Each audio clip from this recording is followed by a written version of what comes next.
So, Shazam! Fury of the Gods was directed by David F. Sandberg and it stars Zachary Levi, Asher Angel, Jack Dylan Grazer, Helen Mirren, Lucy Liu, Rachel Zegler, Jaman Unsu, and this time around, following the events of the first Shazam movie, these gods, played by Helen Mirren, Lucy Liu, and Rachel Zegler, all believe that their powers were taken away by Billy Batson and his family, who now possess the powers of Shazam.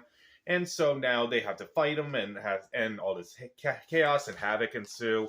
And this is the movie. So I was a big fan of the first Shazam movie. I thought it was a lot of fun. It was a very fun and funny superhero movie. Definitely, it did a really good job with separating itself from the rest of the DCEU for the most part. Zachary Levi was good. Jack Dylan Grazer was good. And there were a lot of really fun moments throughout this movie. It was a pretty dark movie for a more lighthearted movie, but I still thought it was enjoyable overall. And I was definitely curious to see what they were going to do with another Shazam movie. And finally, we have it 4 years later. And this movie isn't bad, per se. It's just not very good.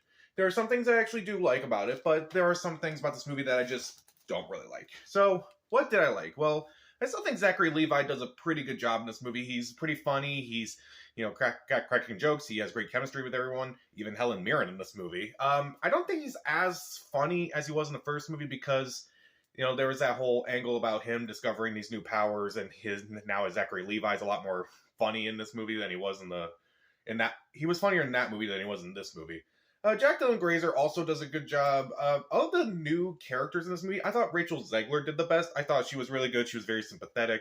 Helen Mirren, I'm surprised that she would do a movie like this, but she tries her best with this movie. I thought she did a really good job. And Jaman Unsu, who didn't really have that big of a role in the first Shazam movie, his role is even more expanded in this movie, and I thought he did a really good job in this movie too. There are definitely some fun scenes throughout this movie. The opening museum scene, I thought that was pretty fun. There's a scene on a bridge with involved the rest of the Shazam family. I thought they did a really good job.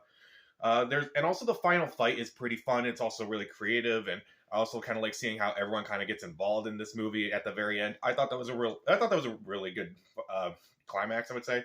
And admittedly, I did laugh. I didn't laugh as much as I did with the first Shazam movie, but there were definitely moments where I laughed. And also, I noticed from the trailer, it kind of had a little bit more of a serious tone than it was from the first Shazam movie. And I do think that overall, the tone does work surprisingly. When it tries to be serious, it is effective, but when it is trying to be comedic, it's only half effective, I would say.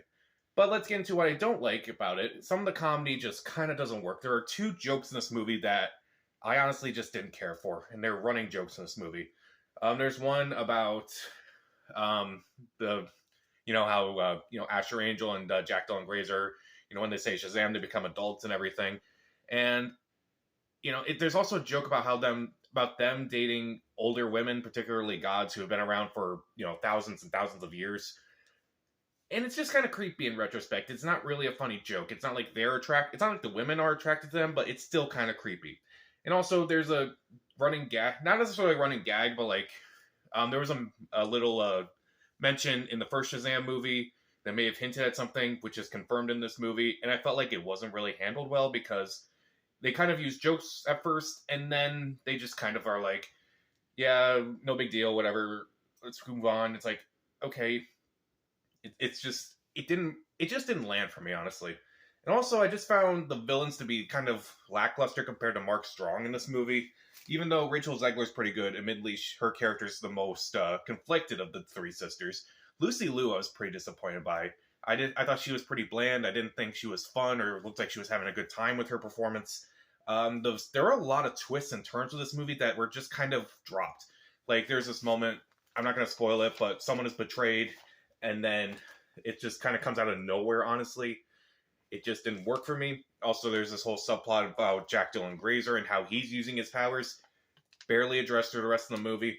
And it just kind of felt like they didn't know what to do exactly.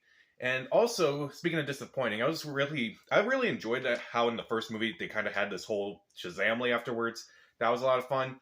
In this movie, it's not quite as fun because there's not a lot of focus on the Shazamly in this one. It's like, I'm kind of curious to see how they would handle these powers, and admittedly, the only one we get to see is Jack Dylan Grazer, and I just didn't think that was very interesting in this movie.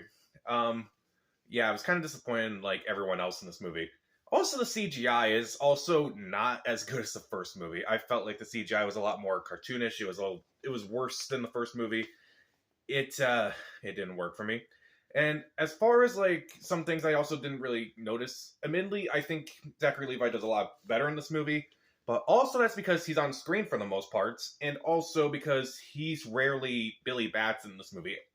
I think towards the end of the movie, at one point, he Shazam's back into Billy Batson, and I'm like, oh, right, you were in this movie. I kind of forgot about that. So I was kind of disappointed in that. Like, remember in the first movie, he acted more like an adult as a kid and more like a kid as an adult. In this movie, it's just mostly Shazam kind of trying to find that balance between being a kid and being an adult. And Asher Angel is hardly in this movie. I don't know if that was like, I'm kind of mixed about that because of some of the things they do talk about in this movie. But I also just, I don't know, it kind of made me forget that that was, that was a kid underneath there. And I could have phrased that better. It made me forget that it was actually a kid who was doing all these things as an adult. I don't know, I just kind of forgot for the most part. How could I forget that? And also, there's this really awkward moment involving product placement towards the end of the movie. I won't spoil it, but I'm like, are you seriously using this right now? Are you seriously using this as a plot device? Come on. This is one of the biggest franchises in the world, and it's resorting to this product placement. Come on. You're not a Transformers movie. So, Shazam! Fury of the Gods, I feel like is not nearly as fun as the first movie, even though there are some good performances and there are fun scenes and the tone, it is funny at times and the tone does work. I just feel like some jokes didn't land, the villains weren't as great. It's not nearly as fun as the first movie, and I walked out of it thinking it was just okay, but like a couple days after seeing it, I'm like, I barely remember anything from this movie, and I don't think I want to see it again. If it's any consultation, I would rather watch this again over Quantumania again, if that helps. I'll give Shazam! Fury of the Gods 2 out of 4 stars. Stream it. So, what do you think of Shazam! Fury of the Gods? And also, what's your most anticipated superhero movie for the rest of the year? Comment down below, subscribe to the channel. This is Pat. Stay safe.